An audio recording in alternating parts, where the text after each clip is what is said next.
So right now we're getting into what is a lid of marijuana. Its terminology comes from back in the day. What is it? So if you just watched you just watched a Cheech and Chong movie and you weren't lighting up back in the day, the terminology might be flying past your head a little bit.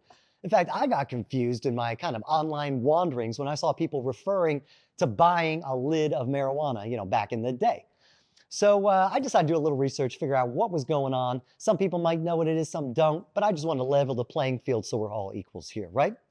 So a lid, what is a lid? It is lids is a means of measuring out a portion of marijuana. Back in the 60s and 70s was a common term. Now remember, back in the day, all those digital, easy to use kitchen scales were really not so available. And if you did have a scale in your house, well, the police would consider that a sure sign of drug dealing. So when they were breaking up their marijuana back in the day, there was a little creativity in the portioning, right? So, but a lid was a standard ask. So usually it amounted to about an ounce or so of marijuana, maybe a little bit under. And generally it was a container lid. They took a container lid, filled it up with marijuana, dumped it in a bag, and hey, that was a lid of marijuana. Usually it was some form of coffee or tobacco tin. It was pretty common across the country. It was a standardized size. Everybody was kind of buying the same thing, had the same size. So it was kind of a universal measurement. And outside of human error, it was pretty consistently about 3/4 of an ounce to a full ounce. So if you wanted a smaller amount than that, half ounce, quarter ounce, pretty much your guy would be eyeballing that lid and breaking off a piece. So it was not exact. It was not an exact science, but by all reports, more or less, things tended to even out. Sometimes it got more, sometimes it got less.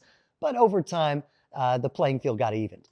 But some people said that that coffee can wasn't really a coffee can. It was actually a Prince Albert tin. This guy right over here. So it was a little bit smaller. It had a flip top lid. This thing held 1.5 ounces of shredded tobacco. But if you put your Mary J in there, it fit 1 ounce of weed pretty evenly beneath the lid. A lid. You get it? They still use that top lid to break up and portion out the weed, but it was in smaller portions, like little, maybe just enough for a joint. But by the time plastic food bags, or maybe Ziplocs you might call it, became popular, people were kind of using that finger method. You might have heard of a 3-finger lid or a 4-finger lid. So basically you'd get your lid in that baggie, lay it out, and depending on how many fingers it took to cover the weed in the bag, that was your lid. 3 fingers was a 3-finger lid. 4 fingers was a 4-finger lid. That was the nice one. That was the one you wanted to get friends and family. That 4-finger lid was the sweet guy. So that's what a lid is. We're all on the same page. Now we can all refer to the same things here. I love it.